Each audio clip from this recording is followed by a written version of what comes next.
Alors, faites un enregistrement d'image, fichier enregistré dans Photoshop, ne la fermez pas. Faites juste fichier enregistré.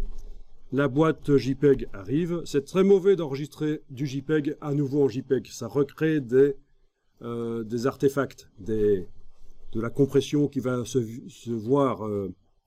Mais enfin bon, voilà, faites-le. Et on va aller voir dans InDesign. Donc, je fais CTRL tabulation pour passer d'une application à l'autre sur le Mac. Sur le PC, il y a des solutions aussi. Donc, je suis dans InDesign. Étant donné que je viens de modifier le fichier sur disque dur, InDesign devrait me mettre un panneau. Ah non, il n'a pas mis. Ok. Il n'a pas mis. On va aller voir, je vais aller voir tout de suite la palette des liens. C'est vrai qu'on n'a pas modifié vraiment les pixels de l'image. J'étais dans la palette des liens. Ce que je veux voir, c'est voir ceci, les informations. Voilà. Ok. Donc là, normalement, vous devriez voir que... Vous vous souvenez qu'elle était à 300 pixels par pouce, en fait, cette image au départ.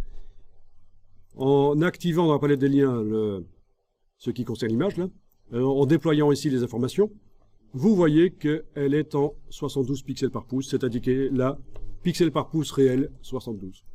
Vous confirmez, vous avez la même chose? Ah oui, et au fait, même le profil est indiqué. Parce que c'est important, bien sûr, que InDesign va tenir compte des profils. Vous pouvez amener dans InDesign des images qui sont prévues pour différents matériels. Il va en tenir compte pour faire la sortie vers un certain type de matériel.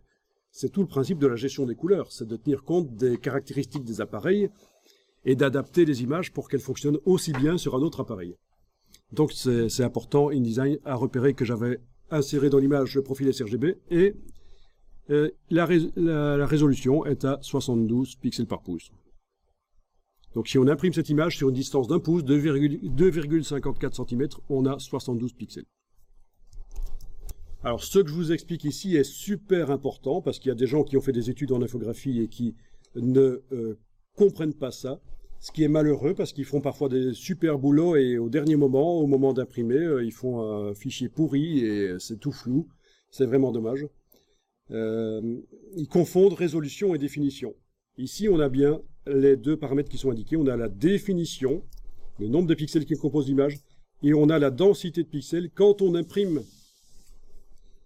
Alors regardez ici en dessous, PPP effectif. C'est ça qui nous intéresse dans InDesign.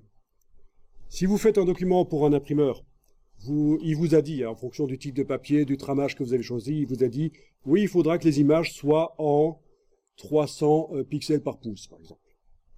Mais là, vous êtes largement au-dessus, donc c'est bon. Parce qu'en fait, vous avez mis l'image tellement petit dans InDesign que les pixels se sont tassés les uns sur les autres et la résolution de l'image telle qu'elle est là sur la page dans InDesign, sa résolution est, dans mon cas, de 1394 pixels par pouce. Alors faites le test. Vous prenez, vous sélectionnez l'image avec la flèche noire. Vous prenez l'outil de transformation manuelle avec la touche majuscule. Vous agrandissez l'image. Regardez, c'est en temps réel dans la palette information, là, dans la palette des liens. Les pixels effectifs, c'est-à-dire la vraie résolution de l'image telle qu'elle apparaît là dans InDesign, ça change. Et même à cette dimension-là, je suis encore bon pour une impression chez un imprimeur. Je suis à 344, donc je suis 44 pixels au-dessus de ce qui est nécessaire. Si j'agrandissais encore à un certain moment, bien sûr, je peux faire déborder les images des bords des pages, hein, c'est pas un problème. Hein. Voilà, je suis à 259, et donc là, ça risque d'être un peu flou à l'impression chez l'imprimeur. Mais c'est pas encore dramatique. Hein. On est quand même proche de 300 pixels par pouce.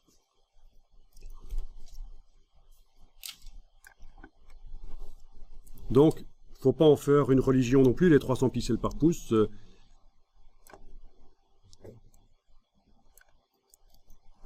Vous pouvez avoir dans le document des images qui sont à moins de 300 si nécessaire. Hein.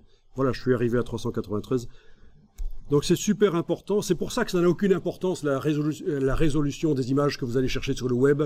Quelle résolution elles ont dans Photoshop. C'est dans InDesign que ça se passe.